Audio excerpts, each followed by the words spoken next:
like cell companies suck, right? Basically, telecommunication companies are terrible, right? Why is that? Well, they're old cultures, the organizational cultures. I recall when we were acquired by Rogers, I had the opportunity to work directly with Ted Rogers. He was a really good Oh entrepreneur. wow, yeah. But this vision of providing more value to an end user was always difficult to trade off with what a shareholder can get out, of a better revenue per user. And it was more this short-term vision of maximizing, the revenues you would get from an end user instead of how can we build a relationship that we will grow in the next 5 to 10 years to something that will be much bigger. So why do you think that is? And I'll add another sort of case study here. For example, Jeff Bezos is very famous for writing his letter to his shareholders of why Amazon is not going to focus on profit and they're going to reinvest. And he, literally told them, "Hey, if you don't like it, then sell your shares," right? yeah. And so that's a case of long-term thinking. And you see this pattern, whether it's Netflix, they've gone through troubled times.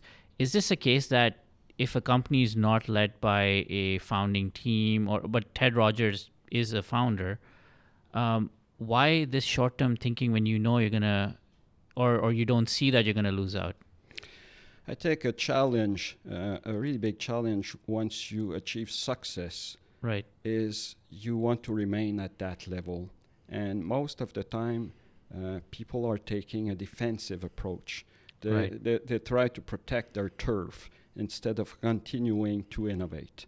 That's really a character behavior that you observe in many organizations. Yeah. And all the people reporting to the leaders, they also want to protect. They become adverse to change because they feel they're at the top.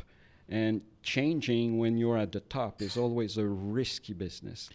And that creates this culture that at one point they become reluctant to look at new ideas. In the case of the wireless companies, in addition to that, since they were at the top and they had so much contributed to the change of the society, they felt they would continue to be at the top for the rest of their life. And the innovation came. No matter what, they were trying to protect their turf.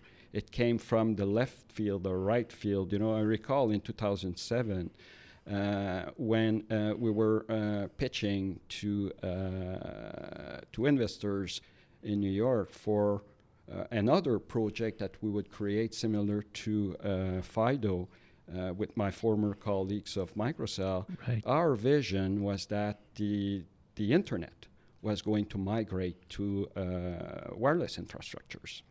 No way. Yeah, and I mean, that sounds so far-fetched. Well, we were. I'm just kidding because this is the world today. Yeah, and basically they laughed at us. They said, "Look, you're dreaming, guys." And, really? You're dreaming. Wow. And what is really interesting is that a few months later, Apple launched the iPhone, and then you saw, the Google Android phones arriving soon after that. And you saw the impact. Right. It was a massive tsunami, on the explosion of wireless data. Actually, the forecast we gave them during our pitch was already, surpassed. So, wow. To come back to your question, you can see how reluctant people can be toward innovation.